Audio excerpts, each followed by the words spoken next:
Hi, my name is Lizzie Casciola, and I'm a research scientist at HERC, the Houston Education Research Consortium, which is a research practice partnership between Rice University and 11 public school districts in the Houston area.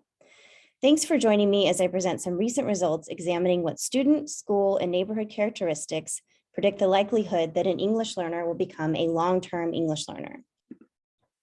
A long-term English learner, or LTEL, is an English learner who enters Texas public schools in first grade and does not reclassify within 5 years, or when most ELs will begin middle school. In the past 10 years, the percent of ELs beginning Texas public schools and becoming LTEL has steadily increased. Currently, 67% of ELs who begin first grade in Texas public schools go on to become LTEL. In Houston area public schools, 55% of ELs go on to become LTEL. In other words, more than half of EL students who begin elementary school in the Houston region go on to become LTEL.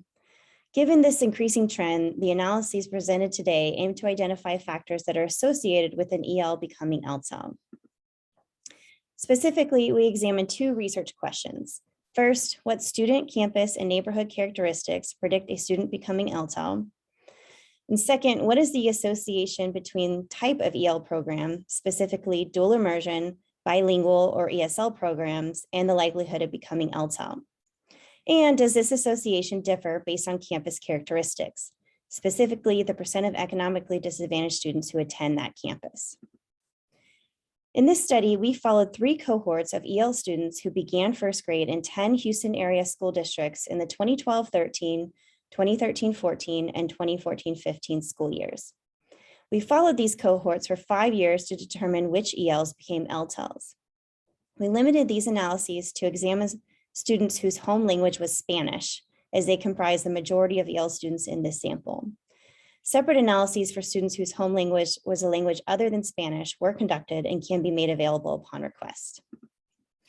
Of the over 57,000 Spanish-speaking EL students in this sample, over half, or 53%, became LTEL.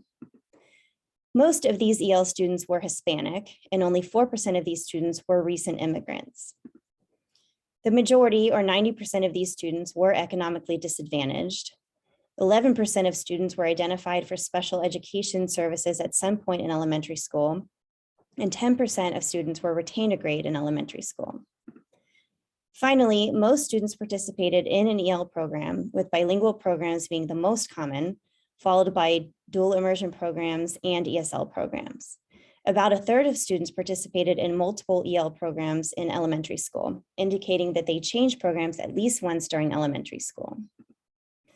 First, we discuss analyses and present results for research question 1. What characteristics predict the likelihood that an EL student will become LTEL?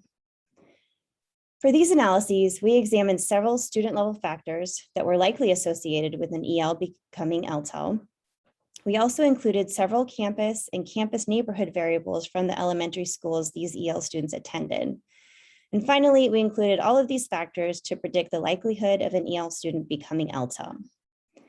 This is a list of all the variables that we included in our analyses.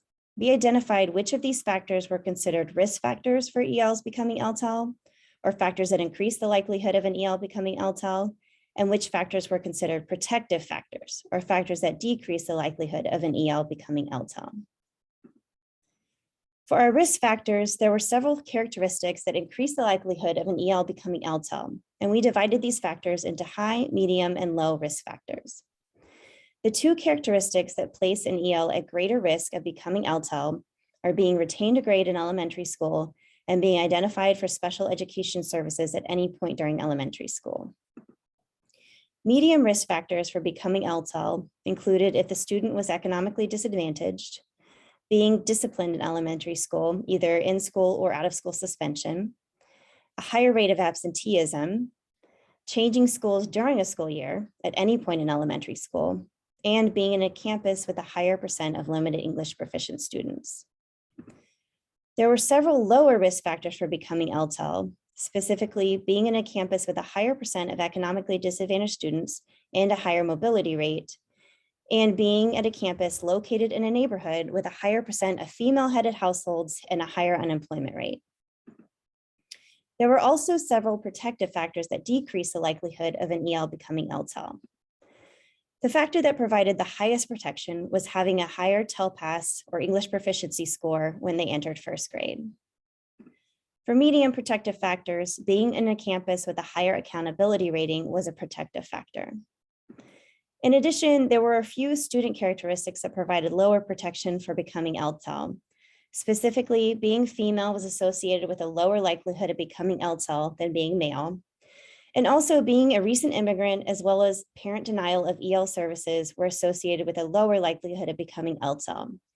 These last two factors may seem surprising, but it's important to note that recent immigrant students in this sample, which represents only 4% of these students, tended to be less economically disadvantaged. Newcomers or ELs who entered school after first grade were not included in these analyses. In addition, students whose parents denied EL services, which is only 7% of these students, also tended to be less economically disadvantaged and started school with higher English comprehension scores. Finally, being in a campus with a higher percent of special education students, as well as being at a campus in a neighborhood with a higher population of residents, provided some protection from becoming LTEL. Next, we discuss analyses and present results from our second research question, examining what is the association between type of EL program and the likelihood of becoming LTEL. For these analyses, we limited the sample of EL students who participated in at least one EL program in elementary school, which represented most of the original sample. We then examined how being in a dual immersion, bilingual, ESL, or a combination of programs in elementary school was associated with an EL student's likelihood of becoming LTEL. We continued to include all student campus and neighborhood factors to control for these important variables. Results revealed differences across type of program as well as participating in multiple programs. First, students who participated in only dual immersion or bilingual programs had the lowest likelihood of becoming LTEL. In fact, only being in one of these programs is the only context where the percent likelihood of becoming LTEL is less than 50%. Students who participated only in an ESL program had the next lowest likelihood of becoming LTEL. However, being in this program alone is associated with more than a 50% likelihood of becoming LTEL. Next, participating in any combination of two EL programs or changing EL programs at some point during elementary school was associated with between a 60 and 64% chance of becoming LTEL. Although being in both dual and bilingual programs was associated with a slightly lower likelihood than being in any combination of ESL and another program.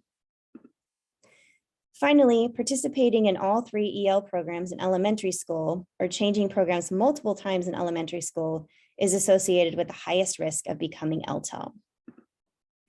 Next, we looked at whether or not the association between program type and likelihood of becoming LTEL depended on campus characteristics, specifically the percent of economically disadvantaged students attending that campus. To make this comparison, we categorize campuses as lower or higher economically disadvantaged. In the Houston region, half of campuses have 80% or more economically disadvantaged students. Therefore, campuses were assigned as lower or higher economically disadvantaged relative to the region. First, campuses were categorized as lower economically disadvantaged if they fell below the 25th percentile of economically disadvantaged students relative to the region.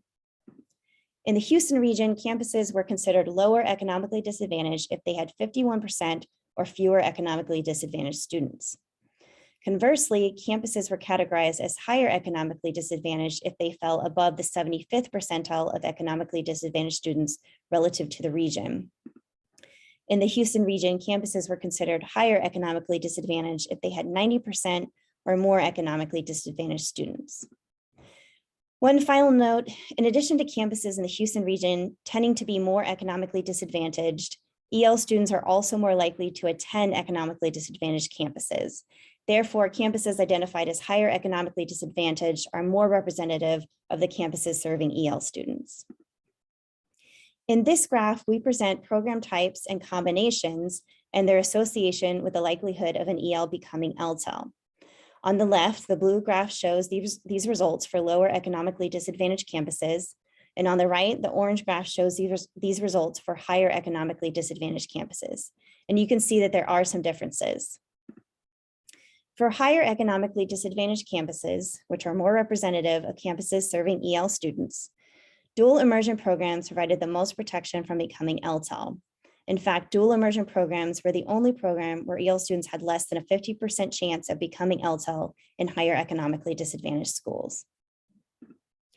Similar to the overall results, being in multiple programs or changing programs at least once was associated with a higher chance of becoming LTEL than staying in the same program throughout elementary school, regardless of program type.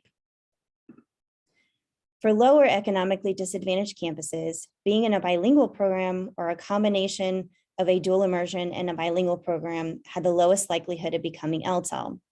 In fact, most programs and program combinations in lower economically disadvantaged campuses had a likelihood of becoming LTEL at less than 40%. The exception involves students who participated in all 3 EL programs or who changed programs at least twice in elementary school. EL students in lower economically disadvantaged campuses who changed EL programs multiple times had an almost 60% chance of becoming LTEL. To summarize, the biggest risk factors for becoming LTEL include being retained a grade or being in special education at any point during elementary school. The biggest protective factor for an EL is entering first grade with higher English comprehension.